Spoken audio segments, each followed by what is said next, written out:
할영하고 대만 할영하고 팽오열도 할영하고. 그런데 농민봉기가 일어나서 청일전쟁에 기화가 됐는데 발화가 됐는데 농민 초토화 됐죠. 농민군 초토화 시킨다고 해가지고 서울에 와가지고 서울을 완전히 일본군이 장악했어요. 궁궐로 쳐들어갔어요. 고종을 포로로 잡았습니다. 대신들도 다 포로했어요. 그땐 대원군도 마찬가지야. 대원군을 앞장 세우니까 자꾸 대원군과 명성황후가 갈등이 있는 것처럼 고종과 갈등이 있는 것처럼 그러는데 대원군이 그 당시에 나이가 70이 한참 넘은 사람이에요. 완전히 뼈만 남은 할아버지를 잡아다가 앞장 세워가지고 계속 이렇게 이용을 한 건데 두 번이나 이용을 해. 명성황후 시해 당할 때도 또 이용을 했는데 결국은 뭐냐면은 청국이 조선을 속국으로 이렇게 삼았지만은 나라를 집어삼키진 않았어. 그런데 일본이 의전을 일으켜서 조선을 청국으로부터 자주동시켰다고 했지만 사실은 조선을 집어삼키려고 하는 공작을 했어. 그게 바로 이른바 학계에서 흔히 얘기하는 보호국화 정책이에요. 보호국화라는 게 뭐야? 조선을 일본의 보호 대상국으로 만든다. 그게 뭐야? 식민지화 한다는 얘기죠. 말이 보호국이지. 왜 보호해주는 거야? 스스로 일어설 수 없는 나라니까 보호해준다. 이게 뭐야? 이런 게 바로 식민사관이고 침략사관이죠. 식민지화 하려고 한다? 침략한다는 얘기는 절대로 안 해. 보호하려고 한다. 그래서 이제 그때부터 우리도 이제 각성을 해가지고 거기서 벗어나려고 노력을 하다가 이제 그 대응 세력으로서 러시아와 손잡고 일본을 뭐 어떻게 좀 배제하자. 어려웠죠. 이제 그 일본이 청일전쟁을 통해서 여러 이제 확보하고 한반도를 장악했는데 사실 우리가 새로운 대한제국이 등장할 수 있었던 배경은 국제관계 구도 때문이에요. 그거는 뭐 친일파, 친러파가 어떻게 해서 그런 게 아니라 일본은 조선을 확실하게 집어삼키려고 하는데 조선의 군주의 입장에서 보면 어때 그래요? 자기 개인의 안위도 아니지만 나라가 이게 운명이 조선대대로 물려준 나라 운명이 끝나는 거 아니에요?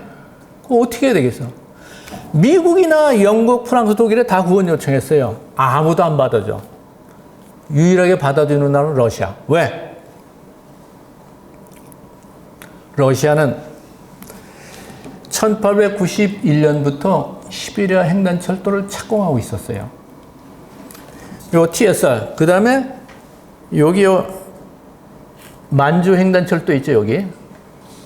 근데 요 철도를 1891년에 착공해가지고 여기 아무르강을 따라서 이렇게 하는 거.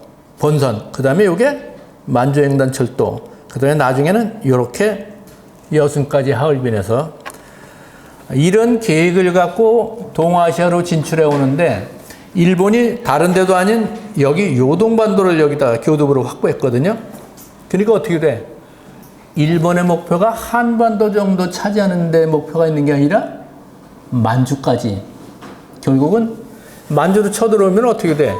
시베리아 횡단철도 완공도 못하고 시베리아 횡단철도가 완공되지 못하면 러시아가 그 많은 차관을 빌려서 아시아로 진출해 오려고 그러는데 이게 끊어지면 러시아는 갈 데가 없죠. 유럽에서는 프랑스, 영국, 독일의 패권에 의해서 별로 힘을 발휘하지 못하고 그래서 아시아로 진출해 오려고 그러는데 이게 망하는 것이기 때문에 결국 러시아가 개입을 해서 삼국간섭이 이루어지고 삼국간섭의 요점은 뭐야? 요동반도에서 일본군 철수하라는 얘기고 그 다음에 청나라에게 돌려주라. 그리고 또 하나 요구 조건이 있어요.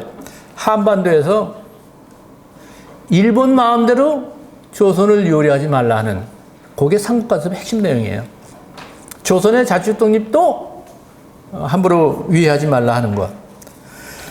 그리고 굉장히 복잡한 내막이 있습니다만은 그래서 이때 조선 궁정에서 거의 일본에 의해서 숨 넘어가고 조선이 완전히 보호국화, 식민지화가 되는 작업을 하고 있는데 기사회생을 했다고 해서 러시아 공사, 미국 공사, 영국 공사의 협조하에 고종과 명성황후가 그동안 조선 보호국화 정책을 취해오던 일본 공사한테 대들었어요. 그 일본 공사가 바로 이노우에 가오르인데 이노우에 가오르는 근대 일본의 3거두 중에 한 사람이에요. 이토 히로부미, 이노우에 가오루, 야마가타 아리토모. 야마가타 아리토모는 청일전쟁, 러시아전쟁 전시를 총지휘한 총대장이고, 이 이노우에 가오루는 이토 히로부미와 사동관입니다.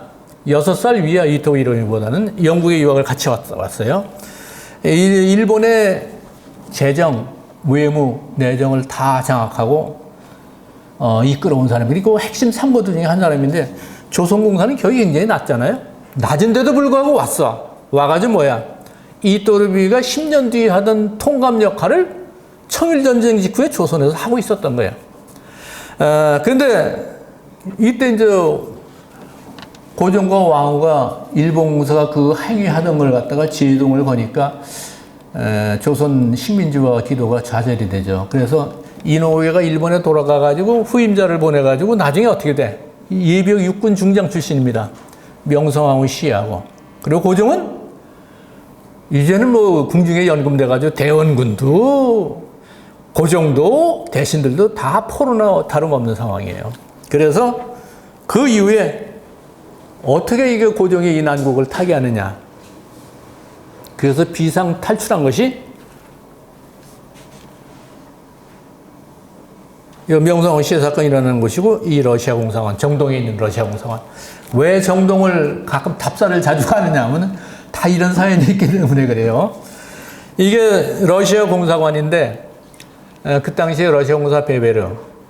베베르는 러시아의 정책에 따라서 조선 궁정에 굉장히 유연하게 접근을 했고, 청나라가 폭력적이고 일본이 폭력적이었다면 베베르 공사는 굉장히 유연하게. 그래서 이제 고종의 호감을 많이 샀고, 또 일본은 집어삼키려고 그러고, 청나라는 간섭하고, 근데 영미 프랑스 같은 데는 뭔가 차관을 요청해도 도와주진 않고 그러니까 어떻게 돼? 그래서 결국은 러시아와 손잡을 수밖에 없었죠. 러시아는 거문도 사건 이래 해양으로 진출해 오는 게 어려우니까 시베리아 철도를 타고 동아시아로 진출해 오려고 하고, 그러다 보니까 시베리아 철도가 완공되려면 만주가 안정이 돼야 되고 한반도도 현상 유지가 돼야 돼. 그게 기본 러시아의 그 방침이었어요. 그래서 결국 양국의 이해가 맞아가지고 러시아는 한반도에서 어떻게 하면 부동항을 확보할 수 있을까? 조선 고종의 입장에서는 어떻게 하면 러시아의 지원을 받아서 군사도 양성하고 재정 차관도 빌려서 내정 계획에 도움이 될까? 결국 이랬기 때문에 아관판차까지 하고, 그 다음에 러시아와 그 가까운 이란 관계. 그러니까 한러 관계에서는 역사상 최고로 가까운 때죠. 자, 그래서 여기 갔다가 피신을 해갔는데, 고종의 입장이나 일반 국민들의 입장에서 보면은, 아이고, 이거 나라가 이게 아무리 일본에 의해서 나라가 망할 지경이 됐더라도 이렇게 가야 됐느냐. 근데 고종의 입장에서는 어쩔 수가 없죠. 그래서 이제 명분을 좋아하는 사람들은 차라리 죽으면 죽었지 남의 나라 공사원을 피신하는 게 있을 수 있느냐. 근데 이미 일어난 일이에요. 그래서 동기신문에서 뭐라 그러냐면, 전국의 일생들이 당장 돌아와서 자주독립 선언하고 우리의 국가 채무를 살리고 뭐 나라를 갖다가 반석에 올려놓으라. 그건 누구나 할 수 있는 말인데, 근데 당장 돌아오면은 동기신문에서 뭐라 그러냐면, 그럼 당장 돌아오면 누가 고종의 신변을 보호하느냐. 대책도 없이 그런 주장만 해가지고 무슨 해결을 하느냐, 이제 이런 말을 했어요. 자, 근데 이때 민영한 특사를 러시아 보내가지고 바로 군사교관을 요청하고, 러시아 군사가 역사상 처음으로 조선 서울에 와서 우리나라 궁궐용병 800명을 양성했어요. 그러고 나서 고종이 돌아왔습니다. 자, 그런데 요 직후에 이제 대한제국 선포까지 가게 되는데, 러시아 공사관에 있을 때 바로 이제 서울의 상징공간이 이제 하나 이제 계획이 돼요. 그게 뭐냐면 독립문 건립운동. 그러니까 고종이 러시아 공사관에 있을 때 민영환 특사를 러시아에 보내서 니콜라이 2세가 황제 즉위식을 하게 됩니다. 거기에 보냈는데, 거기에는 천국의 이용장도 오고 일본의 야마가타 아리토모도 오고 미국, 영국 전 세계 27개인가 그 나라들이 다 와서 참석을 해요. 우리나라 사전은 이 모습으로 갔습니다. 그때 민영환 선생 아직 단발을 안 했어요.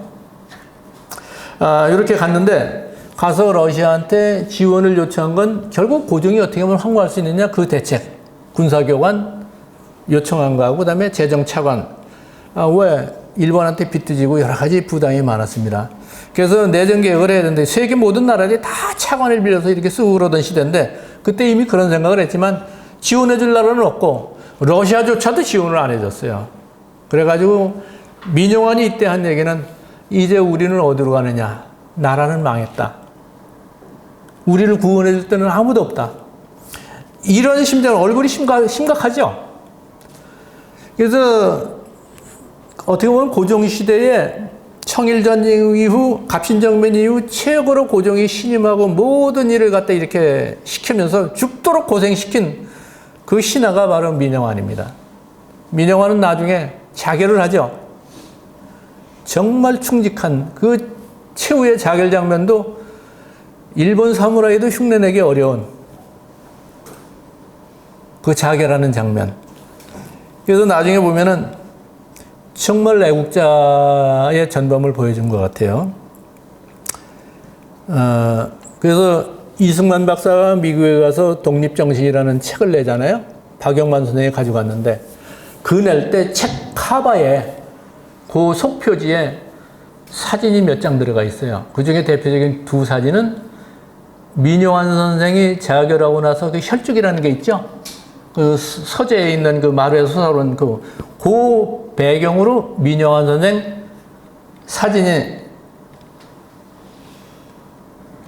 요 사진이 나와 있는 거. 민영환 선생 사진 하나하고 또 하나는